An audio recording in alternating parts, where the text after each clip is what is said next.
ओम नमः श्री यतिराजाय विवेकानंद सूरये सच्चित् सुखस्वरूपाय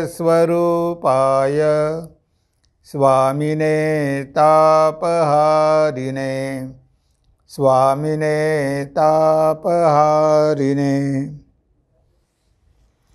प्रिय मित्रांनो नमस्कार। उत्तिष्ठत जाग्रत या मालिकेमध्ये आपलं सगळ्यांचं स्वागत आहे। आज आपली कविता आहे तू तर असे जगा आगळा। तू तर असे जगा आगळा ही कविता आहे आणि यावर आज आपण निरूपण करणार आहोत। तू तर असे जगा आगळा कसे कळेना तुझला, तुझ्यासारखा कुणीच नाही दाखवी एक तरी मजला, दाखवी एक तरी मजला। ह्या जगामध्ये कधीच आपल्याला समानता दिसत नाही, कधीच दोन व्यक्ती सारख्या दिसत नाही, तर प्रत्येक व्यक्ती हीच जगा वेगळी आहे, म्हणजे युनिक आहे। त्यामुळे आपण कधीही स्वतःला टाकाऊ समजू नये। आपल्यामध्ये कधीही आपण न्यूनगंड येऊ देता कामा नये, कारण आपण जर बघितलं जगामध्ये तर प्रत्येक व्यक्तीमध्ये काही ना काही वेगळेपण असतेच, आणि जर वेगळेपण नसेल तर मग ते जीवन कसलं। म्हणजे भगवंताला माहिती आहे की ह्या जगामध्ये सगळ्यांचीच गरज आहे। त्यामुळे स्वतः आपण समजू नये की आपल्याला भगवंताने असंच निर्माण केलं, असं निर्माण नाही केलं। तुमच्यामध्ये काहीतरी गुण देऊन तुम्हाला पाठवलं। एखादी व्यक्ती जरी आंधळी असेल पण ती सुंदर गाऊ शकते, ती सुंदर तबला वाजवू शकते। आमच्या बेंगलोर आश्रमामध्ये एक भक्त आहे, दोन्ही डोळ्यांनी आंधळा आहे, पण एवढा सुंदर भजनं गातो, त्याची सगळी भजनं पाठ आहे आणि बऱ्याच आश्रमात जाऊन तो कार्यक्रम करतो, मंदिरामध्ये गाणी गातो। म्हणजे बघा, त्याला जरी डोळे नसले तरी त्याच्यामध्ये ही क्षमता आहे की एकदा ऐकून तो गाणं शिकू शकतो, लक्षात ठेवू शकतो, गाऊ शकतो, हार्मोनियम वाजवू शकतो। म्हणजे त्याच्यात तरी कितीतरी गुण आहे त्याच्यामध्ये। म्हणजे असा ह्या जगामध्ये कुणीही नाही की जो काहीच कामाचा नाही असं आपण कधी म्हणू नये। ही व्यक्ती काही कामाची नाही। जर ती कामाची नसती तर भगवंतानं त्या व्यक्तीला बनवलंच नसतं। तेव्हा ह्या जगामध्ये प्रत्येकालाच स्थान आहे। एक खूप मोठी मशीन असेल पर त्या मशीनमध्ये सुद्धा एका स्क्रूला किती महत्त्वाचं स्थान आहे। तो स्क्रू जर ढिला झाला तर मशीन चालू शकत नाही। आता आम्हीच आमच्या गाडीनं प्रवास करत होतो आणि बघितलं की एका चाकाचा स्क्रू पडलेला आहे। तर तो स्क्रू पडल्याबरोबर त्या गाडीच्या चाकाचा आवाज येऊ लागला, ते गाडीचे चाक डगमगू लागलं। म्हणजे त्या एका स्क्रूला सुद्धा किती महत्त्वाचं स्थान आहे। तो स्क्रू आम्हाला नवीन टाकावा लागला तेव्हा गाडी सुरू झाली। म्हणजे ह्या जगामध्ये प्रत्येक व्यक्तीच महत्त्वाची आहे, काही ना काही उपयोगाची आहेच। तेव्हा आपण कधीही आपल्याला समजू नये की आपण टाकाऊ आहे, आपल्यामध्ये काहीच गुण नाही, आपण जीवन व्यर्थ गमावलेलं आहे। म्हणजे असा न्यूनगंड आपल्यामध्ये कधीही येऊ देऊ नये, कारण आपल्यामध्ये सुद्धा काही ना काही आहे आणि आपण सुद्धा ह्या जगाची सेवा करू शकतो। नाहीतर भगवंतानी हे जे यंत्र बनवलं सृष्टीचं, त्यामुळे इतक्या व्हेरायटी बनवल्या, म्हणजे काहीतरी त्यांचा उपयोग आहे म्हणूनच बनवल्या ना। म्हणून प्रत्येकानं विचार केला पाहिजे की मी युनिक आहे, मी काहीतरी वेगळं आहे, मी काहीतरी स्पेशल आहे। भगवंताला माझ्याकडून काहीतरी वेगळं काम करून घ्यायचं आहे, म्हणून मी या जगामध्ये आलेलो आहे। तेव्हा असा विचार करायचा, मी काहीच कामाचा नाही, भगवंताने मला असं कशाला केलं। म्हणजे आपण भगवंतावर दोष देतो, पण असे कितीतरी मी बघितलेले आहे की ज्यांना दोन्ही पाय नाही, ज्यांना एक हात नाही, आणि तरी ते विशिष्ट क्षेत्रामध्ये खूप महान झाले, म्हणजे त्यांची अपंगता त्यांच्या मार्गामध्ये येऊ शकली नाही, कारण इच्छाशक्तीच्या बळावर ते महान कार्य करू शकले. जे मनुष्याला सगळं काही करणं शक्य आहे, त्याने स्वतःबद्दल कधीही न्यूनगंड करून घेऊ नये. त्याच्यामध्ये पण काहीतरी विशेष आहे, कारण तो इतरांपासून वेगळा आहे, हेच त्याचं वैशिष्ट्य आहे. तो वेगळा आहे म्हणूनच तो काहीतरी वेगळ्या प्रकारे करू शकतो, हे आपण कधीच विसरून जाता कामा नये. भगवंताच्या सृष्टीमध्ये असे सर्वांनाचे स्थान, कशासाठी आलो आपण, काढावे आपणची शोधून, काढावे आपणची शोधून. आपल्याला जगामध्ये स्थान आहे, पण आपल्याला शोधायचं आहे की भगवंताने आपल्याला कशासाठी पाठवलेलं आहे. कारण काही काही संस्कार आपल्यामध्ये असतात, चांगले संस्कार असतात, पण बरेचदा आपल्याला माहिती नसते की आपण ह्या जगाला काय मदत करू शकतो. ते आपल्याला शोधून काढावं लागेल. जर आपण शोधून काढलं नाही तर आपल्यामध्ये कॅपॅसिटी असूनसुद्धा ती प्रगटच होणार नाही. म्हणजे आपल्यामध्ये काहीतरी टॅलेंट आहे, पण आपल्याला माहिती नाही, त्यामुळे आपण त्याचा वापर करत नाही. आणि आपल्याकडे काही नाही असं कधीच म्हणू नये. बघा, एक मार्बलचा सुंदर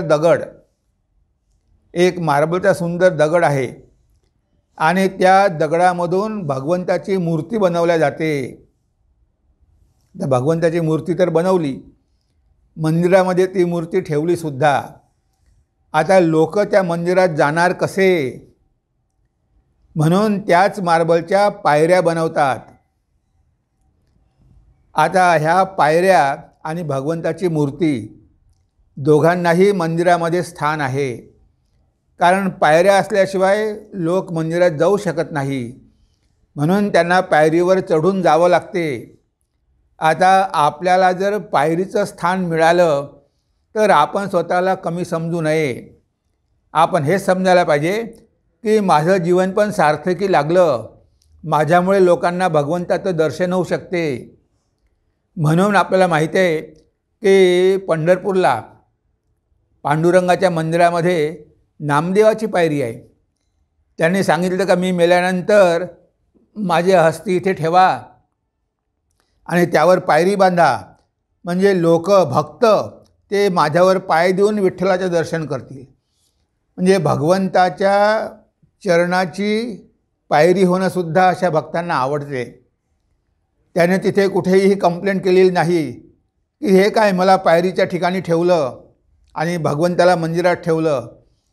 आपण आपलं स्थान ओळखलं पाहिजे.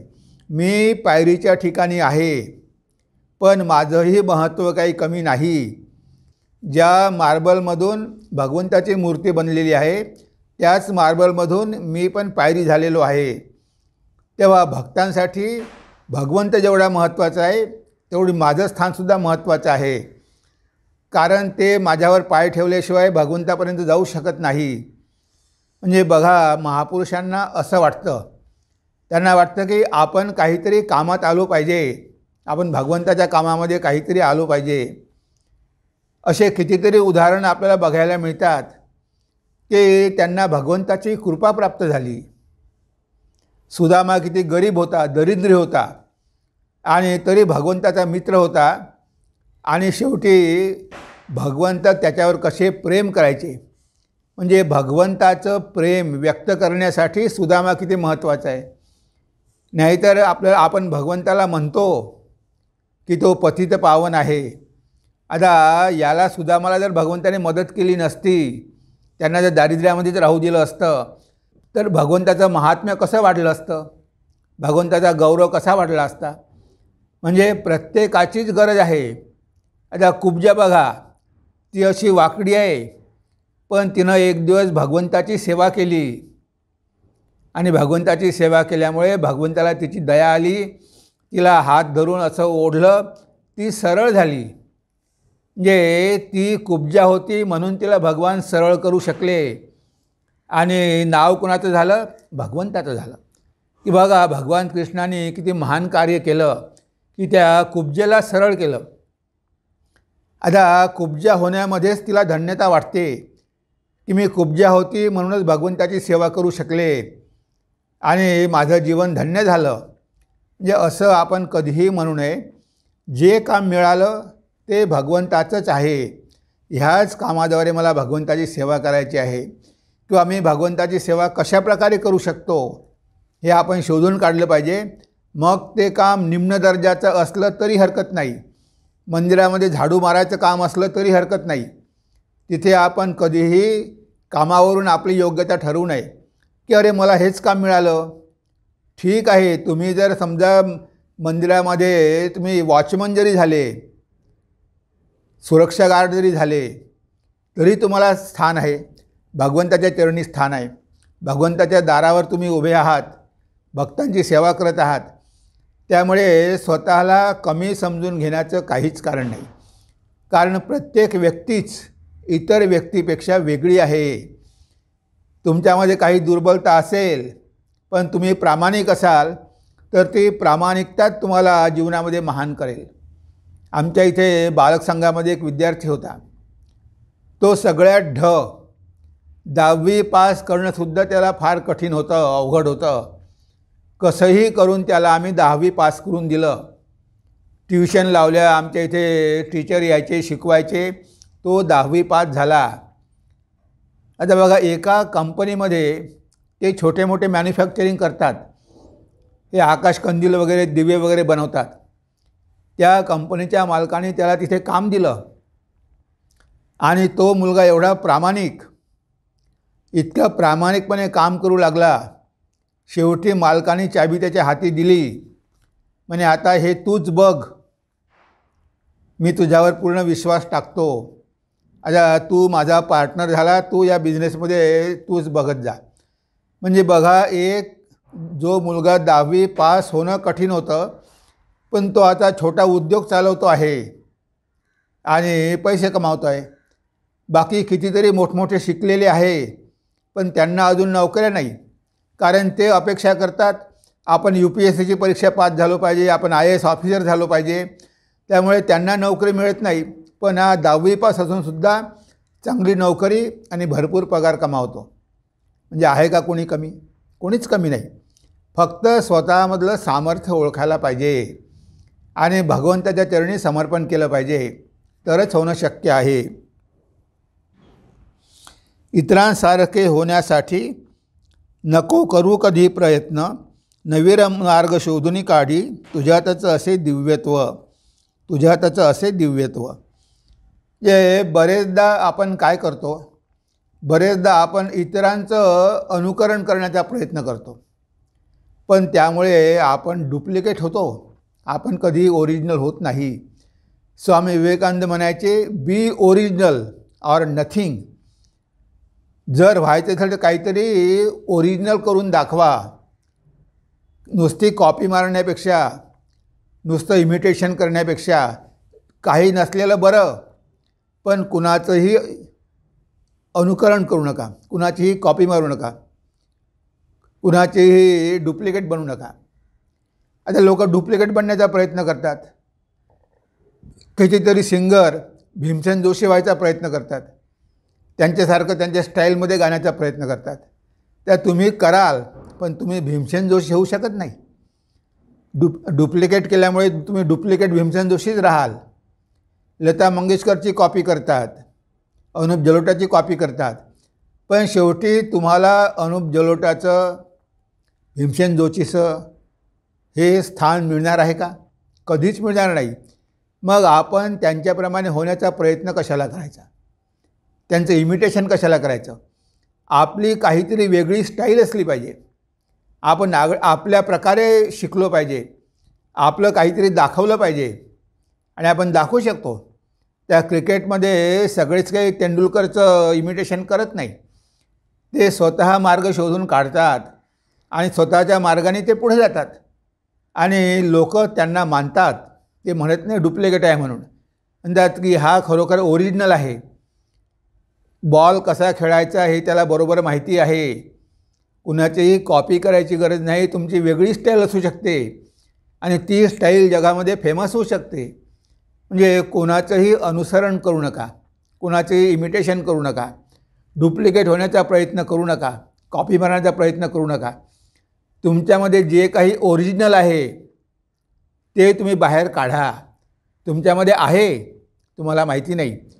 नुसतं कॉपी करत राहू नका.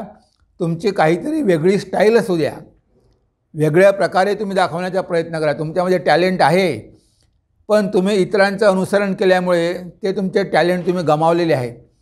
तुमच्या पद्धतीनं जर तुम्ही ते काम केलं असतं तर कदाचित तुम्ही सण फेमस झाले असते आणि ओरिजिनल झाले असते. तुमची आठवण केली असती लोकांनी की अरे हां, तो प्लेयर होता पण तो कोणाची कॉपी मारत नव्हता, तो सिंगर होता पण त्याच्यामध्ये ओरिजिनॅलिटी होती, तो स्वतःचं काहीतरी ॲड करायचा, तो काही कुणाची नुसती कॉपी मारत नव्हता, असं लोकांनी म्हणायला पाहिजे. म्हणजे आपण काहीतरी ओरिजिनल करून दाखवण्याचा प्रयत्न केला पाहिजे. आपल्यामध्ये बऱ्याच गोष्टी आहे पण आपण त्या कधी प्रगटच करत नाही आणि इतरांचं अनुसरण करतो, डुप्लिकेट होण्याचा प्रयत्न करतो. कॉपी मारण्यामध्ये काहीच धन्यता नाही, ते तर कोणीही करू शकते. आपण असं काहीतरी केलं पाहिजे की लोक आपली कॉपी करतील. आपण इतरांची कॉपी कशाला मारायची? आपण ओरिजिनल काहीतरी करून दाखवलं पाहिजे. म्हणून इथे म्हटलं आहे की तुमच्यामध्ये आहे, तुम्ही कधीही कमी समजू नका. तुमच्यापेक्षा कोणीतरी मोठं आहे आणि मी त्याच्यासारखाच झालो पाहिजे, त्याला अर्थ नाही. तुम्ही तुमच्या क्षेत्रामध्ये मोठे होऊ शकता. तुम्हाला इतर व्यक्तीच्या क्षेत्रामध्येच मोठं व्हायची गरज नाही. कुणाचेही बघून आपल्यामध्ये ते कॅपॅसिटी असो का नसो, सगळेच प्रयत्न करतात आणि आयुष्य व्यर्थ गमावतात.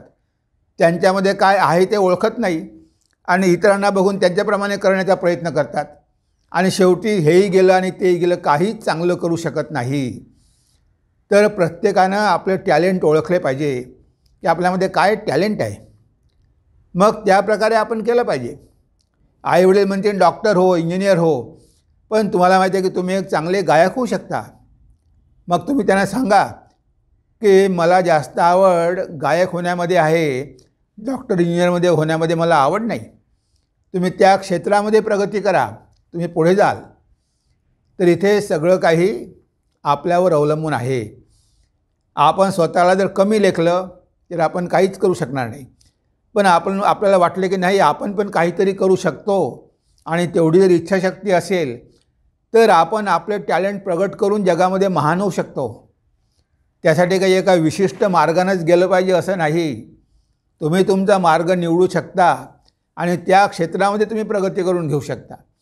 कितीतरी असे क्षेत्र ओपन आहे आणि तुमच्यामध्ये संस्कार पण आहे, पण एवढंच की तुम्हाला माहिती नाही की कोणतं क्षेत्र निवडायचं.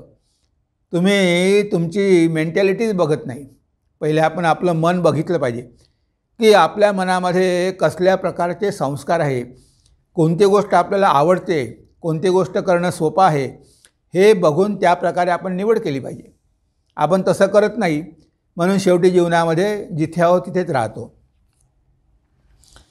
असे काही करुणी दाखव, ठेवून जा काही निशान, जन्माचे या सार्थक करुणी, या जगात जा कीर्ती ठेवून, जा जगात कीर्ती ठेवून.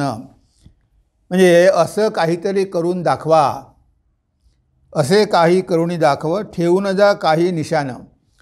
हे स्वामीजी म्हणाले की तुम्ही जगामध्ये आलेलाच आहात तर काहीतरी निशाण सोडून जा. मरावे परिकीर्ती रूपे उरावे.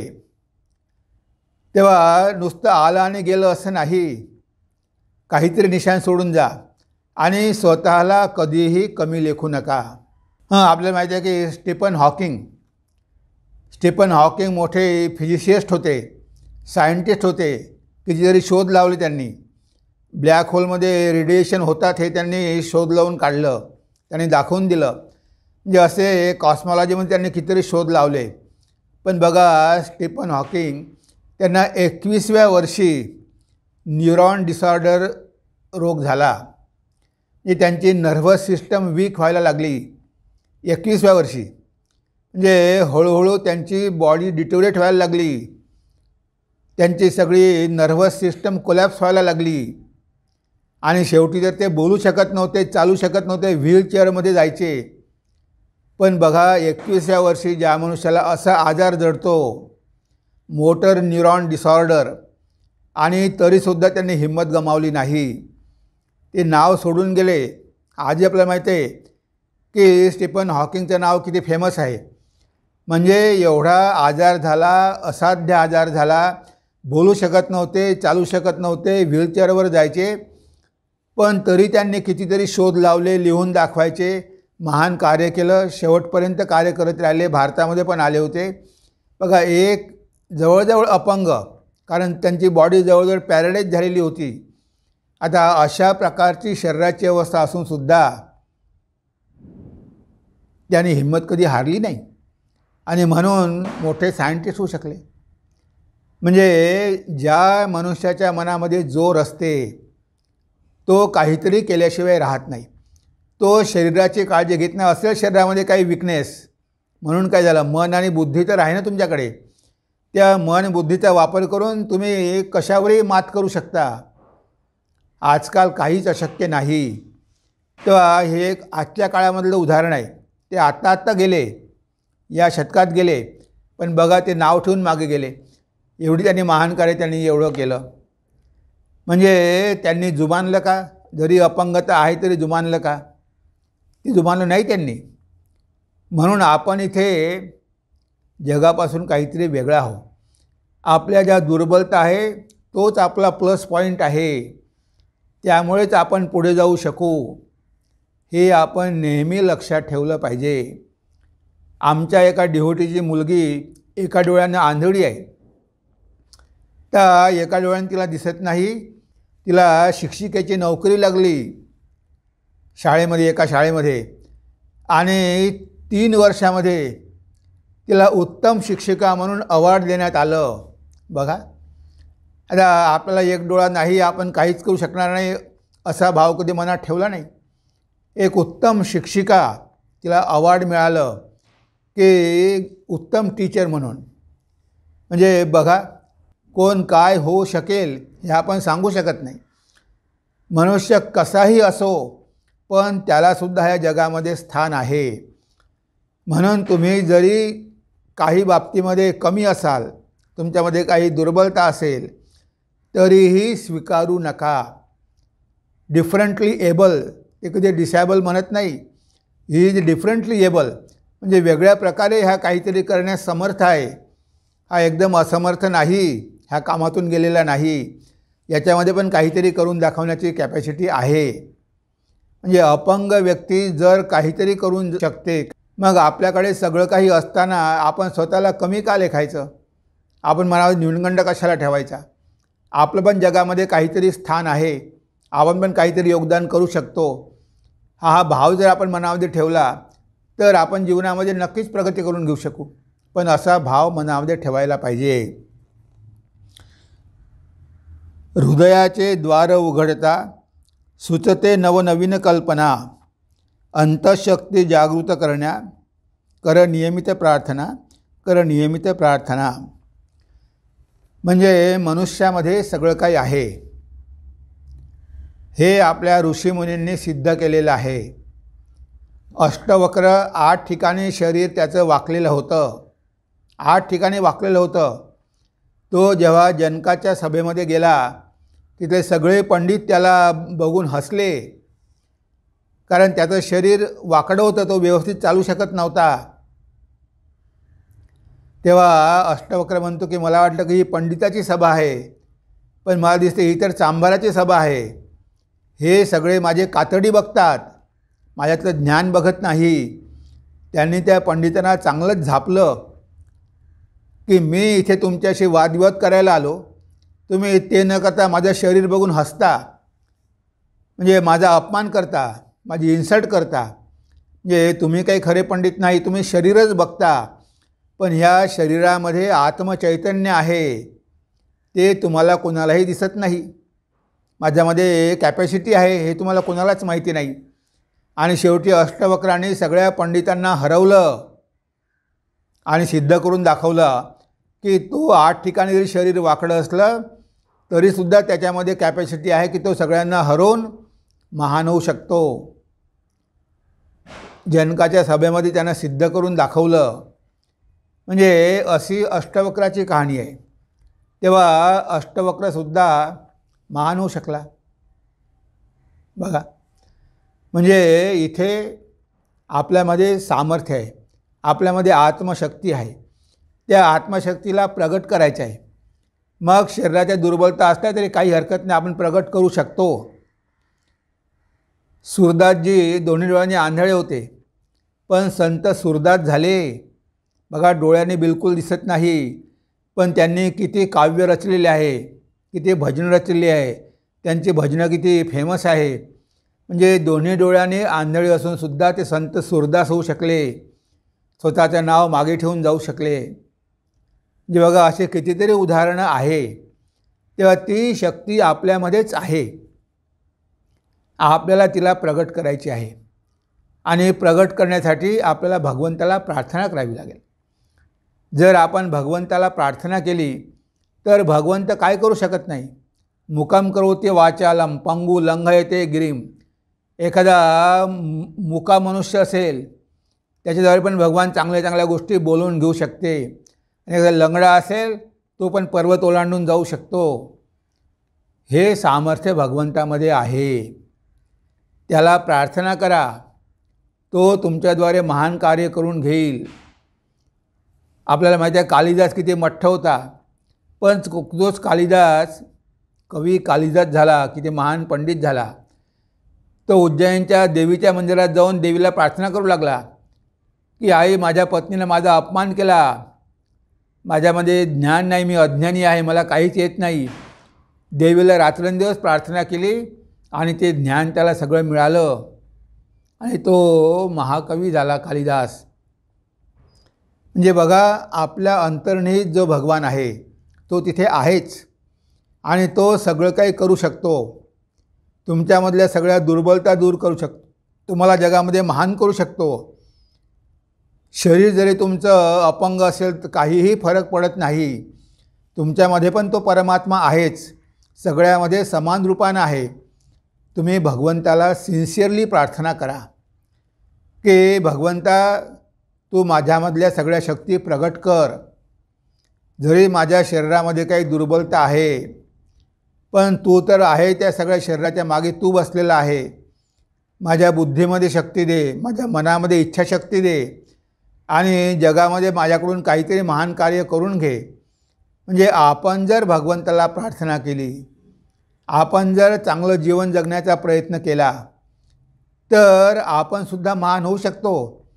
म्हणजे आपण जगापासून वेगळा आहो, आपल्यामध्ये काहीतरी आहे मूळ, त्यामुळेच आपण या जगामध्ये जन्म घेतलेला आहे. आपण टाकाऊ नाही. आपण स्वतःला कधी असं समजू नये की मी टाकाऊ आहे, मी ढ आहे, माझ्याकडून काहीही होणार नाही. अशी भावना मनातून पूर्णपणे काढून टाका, कधीच म्हणू नका. कारण तुम्हाला काय माहिती तुमच्यामध्ये काय सामर्थ्य आहे ते सामर्थ्य प्रगट करण्याचा प्रयत्न करा. आणि कधीही कुणाचं इमिटेशन करू नका, कुणाची कॉपी मारू नका, कुणासारखा होण्याचा प्रयत्न करू नका. काही नाही झालेलं बरं, आणि व्हायचं असेल तर मग ओरिजिनल व्हा, काहीतरी तुमचं स्वतःचं करून दाखवा. तुमच्यामधली सृजनशक्ती प्रगट करा. बी क्रिएटिव्ह, बी ओरिजिनल, तेव्हा तुम्ही महान व्हाल. कुणाचीही कॉपी मारून कुणीही कधी महान झालेला नाही. शेवटी त्याला डुप्लिकेटच म्हटलं जातं. त्याला म्हटलं का इतरांची कॉपी मारतो, इतरांचं ज्ञान चोरी करतो, तो कधीच ओरिजिनल होऊ शकत नाही. तेव्हा ओरिजिनल होण्याचा प्रयत्न करा. स्वतःला कधीही कमी लेखू नका. जगामध्ये आपलंही स्थान आहे, आपणही काहीतरी करू शकतो. असे कितीतरी व्यक्ती शारीरिक दृष्टीनं ते अपंग होते तरी ते जीवनामध्ये महान होऊ शकले. हे सगळे उदाहरण आपल्या डोळ्यासमोर असताना आपण स्वतःला कमी का लेखायचं? फक्त आपल्यामधली शक्ती जाणून घ्यायची की आपल्यामध्ये भगवंताने शक्ती दिलेली आहे, संस्कार दिलेले आहे, आपलं इन्क्लिनेशन कुणीकडे आहे, आपली आवड कशामध्ये आहे ते शोधून काढायचं आणि त्या क्षेत्रामध्येच पूर्ण आपली क्षमता लावून कार्य करायचं.